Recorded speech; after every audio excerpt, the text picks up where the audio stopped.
Bismillahirrahmanirrahim. Assalamualaikum warahmatullahi wabarakatuh. Apa kabar anda yang solih-solihah? Semoga semua dalam keadaan sehat dan selalu dalam lindungan Allah ya. Ini merupakan pertemuan kedua kita belajar ilmu pengetahuan sosial. Sama seperti minggu yang lalu, pada pertemuan kali ini kita masih membahas tentang keruangan dan interaksi antar ruang dalam lingkup Indonesia. Sebelum kita memulai materi, ada baiknya kita membaca doa terlebih dahulu agar ilmu yang kita dapatkan hari ini dapat bermanfaat untuk kita semua ya. Berdoa dimulai.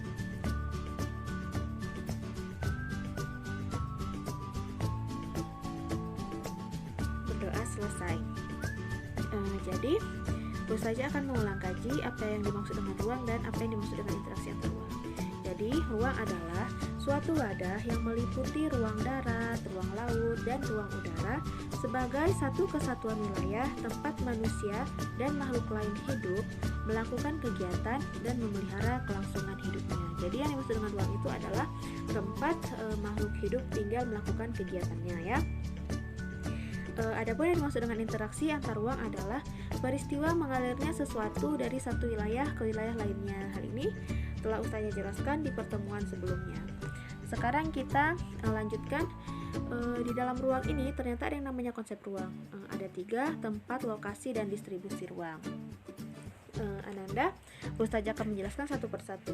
Jadi yang dimaksud dengan tempat adalah tempat ini merupakan bagian dari ruang.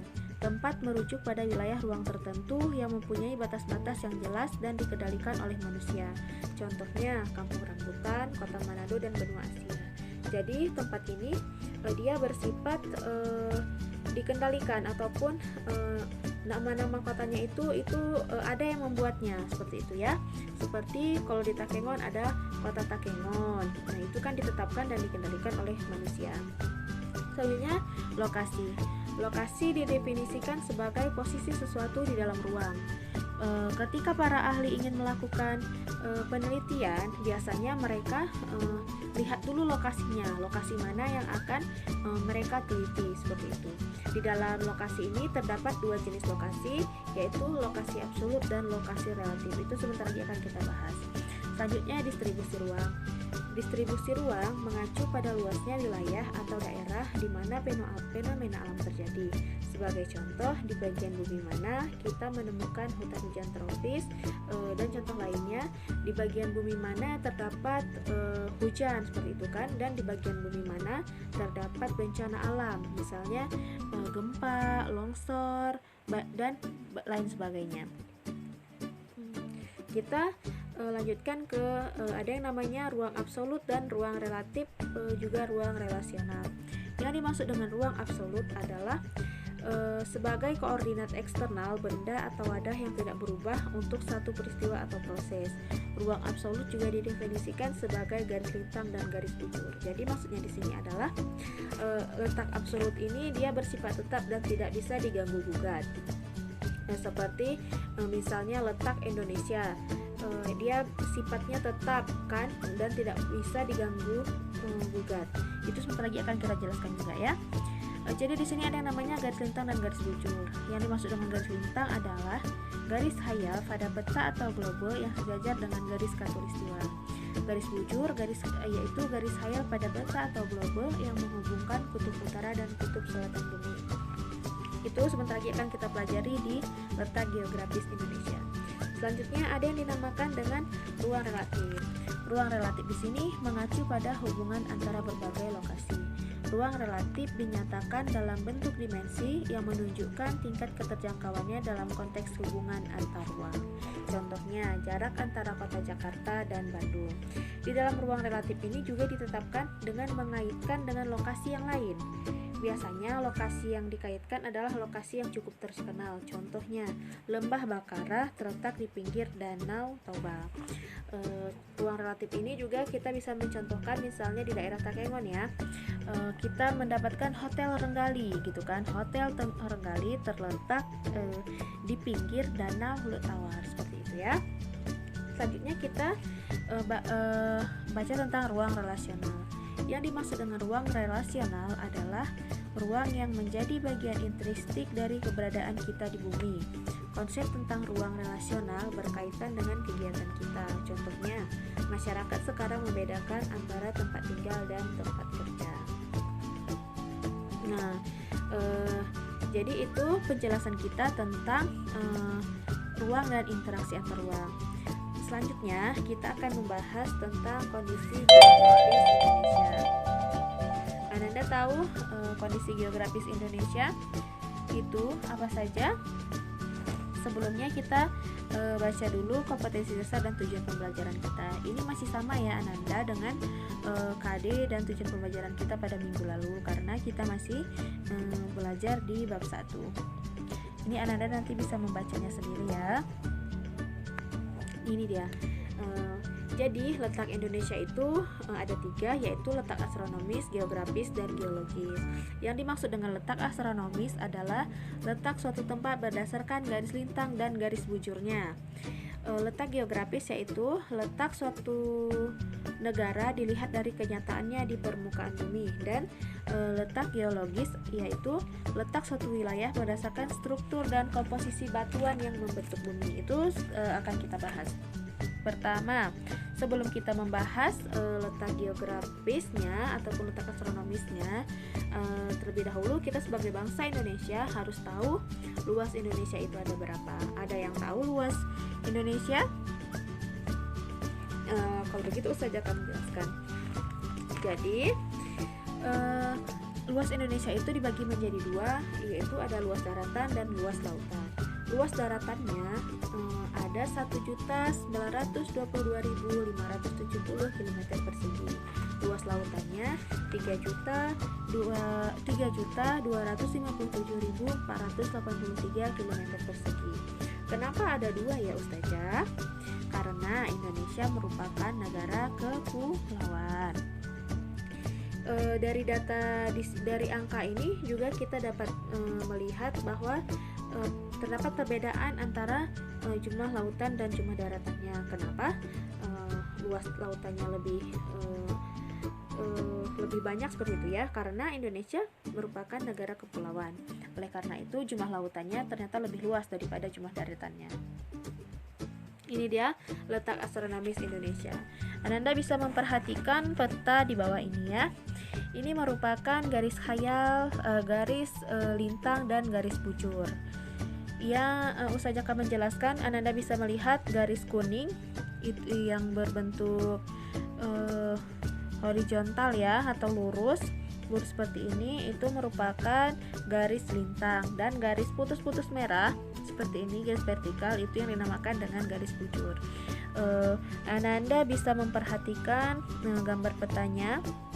Jadi di sini letak astronomis Indonesia itu berada di 6 derajat lintang utara sampai 11 derajat lintang selatan, dan 95 derajat bujur timur sampai 141 derajat bujur timur. Ini bisa Anda lihat ya. Ini dia.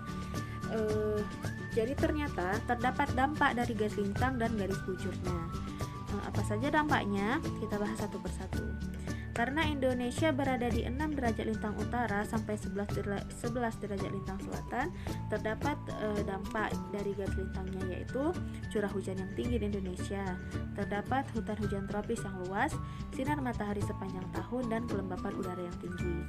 Dampak dari garis bujurnya yaitu menyebabkan pembagian waktu. Pembagian waktu Indonesia ditetapkan berdasarkan keputusan Presiden nomor 41 tahun 1987 tertanggal 1 Januari 1988 menjadi 3 wilayah waktu, yaitu yang kita kenal dengan waktu Indonesia Barat, waktu Indonesia Tengah, dan waktu Indonesia Timur. Waktu Indonesia Barat itu wilayahnya ada Sumatera, Jawa, Madura, Kalimantan Barat, Kalimantan Tengah, dan lain sebagainya. Waktu Indonesia Barat dihitung lebih cepat dari GMT atau Greenwich Mean Time, yaitu waktu matahari pada garis bujur 0 derajat. Jadi di sini kenapa Greenwich ya? Jadi kota Greenwich di sebelah timur London itu telah ditetapkan sebagai titik awal garis meridian pada tahun 1884. Garis meridian ini menjadi meridian utama terletak pada 0 derajat bujur dan menjadi acuan untuk menentukan posisi suatu tempat di bumi. Meridian utama juga menjadi meridian sentral untuk menetapkan zona waktu dunia. Waktu pada meridian utama dikenal sebagai Greenwich Mean Time atau GMT, yang menjadi acuan waktu seluruh dunia. Seperti itu ya. Jadi perbedaan antara waktu Indonesia Barat, waktu Indonesia Timur, dan waktu Indonesia Tengah ini perbedaannya 1 jam setiap wilayahnya. Diingat ya. Kita lanjutkan ke waktu Indonesia Tengah. Daerah-daerahnya meliputi Kalimantan Selatan, Kalimantan Timur, Kalimantan Utara, Bali, Nusa Tenggara Barat, Nusa Tenggara Timur, dan Sulawesi. Untuk waktu Indonesia Timur itu daerahnya meliputi Kepulauan Maluku dan Papua. Selanjutnya kita ke letak geografis Indonesia. Ada yang tahu letak geografis Indonesia itu ada di mana? Ya, jadi letak geografis Indonesia itu terletak di antara dua benua dan dua samudra. Apa saja dua benua dan benua samudranya? Ananda, ada yang tahu? Ya, jadi Indonesia terletak di antara dua benua Asia dan dua samudra dan benua Australia. Juga terdapat di dua samudra, yaitu Samudra Hindia dan Samudra Pasifik. Berdasarkan letak geografis Indonesia, berbatasan dengan negara-negara tetangga baik di darat maupun di laut. Di darat, Indonesia berbatasan dengan Malaysia, Papua Nugini, dan Timor Leste. Dan di laut, Indonesia berbatasan dengan 10 negara, yaitu Thailand, India, Malaysia, Singapura, Vietnam, Filipina, Palau, Papua Nugini, Australia, dan Timor Leste. Bila kita melihat letak geografis secara menyeluruh, Indonesia memiliki letak geografis yang menguntungkan karena berada di persimpangan jalur lalu lintas dunia, baik jalur pelayaran maupun penerbangan, dan berada di antara negara-negara yang sedang berkembang perekonomiannya. Akibatnya, letak geografis Indonesia, maka Indonesia mempunyai iklim musim, yaitu adanya musim kemarau dan musim hujan. Beriklim laut dan terletak di perempatan lalu lintas dunia. Hebat ya Indonesia! Dampak dari letak geografis menyebabkan adanya percampuran budaya dan perekonomian masyarakat. Di budayanya, Indonesia memiliki keragaman budaya dalam bidang seni budaya, bahasa, peradaban, dan agama. Dan di bidang ekonomi, Indonesia memiliki mitra dagang dengan negara-negara sekitar karena lokasi yang strategis dan kegiatan perdagangan pun menjadi meningkat. Sekarang kita lanjutkan ke letak geologi Indonesia. Letak geologi Indonesia diketahui berdasarkan keadaan batu-batuan yang terdapat pada tubuh bumi. Jadi, berdasarkan letak geologinya, Indonesia diapit oleh dua pegunungan, yaitu Sirkum-Mediteria dan Sirkum-Pasifik. Ini pegunungannya ya. Lalu apa dampaknya? Jadi karena diapit oleh dua pegunungan, maka Indonesia banyak gunung berapi. Seperti itu. Dampak positifnya karena banyaknya gunung berapi, jadi adanya sumber mineral, banyaknya sumber mineral.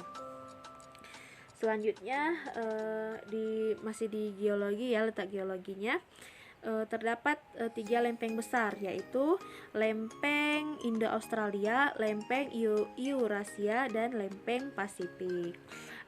Akibat dampak dari lempeng-lempeng ini, di Indonesia itu sering terjadinya gempa bumi. Selanjutnya untuk paparannya ya, wilayah Indonesia terletak pada pertemuan dua paparan, yaitu paparan Sunda dan paparan Sahul.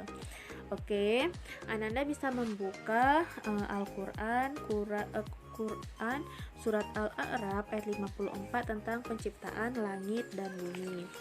Yang artinya sesungguhnya langit dan bumi, Allah menciptakan langit dan bumi dalam 6 masa, lalu dia bersemayam di atas ars.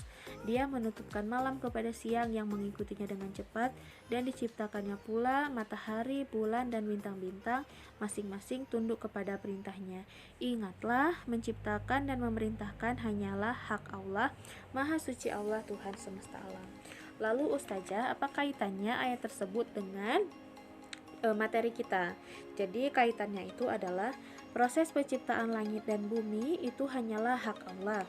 Oleh karena itu, sebagai orang yang beriman, sebagai orang Islam, seharusnya kita harus selalu bersyukur akan ciptaannya yang indah ini kan. Dan juga kita harus selalu menjaga alam ini dengan cara tidak merusaknya, seperti itu ya. Mungkin sampai di sini pertemuan kita lanjutkan pertemuannya minggu depan. Lebih dan kurang Ustazah mohon maaf. Ada baiknya sebelum menutup materi kita, marilah kita memperbanyak istighfar dan membaca doa kafaratul majelis.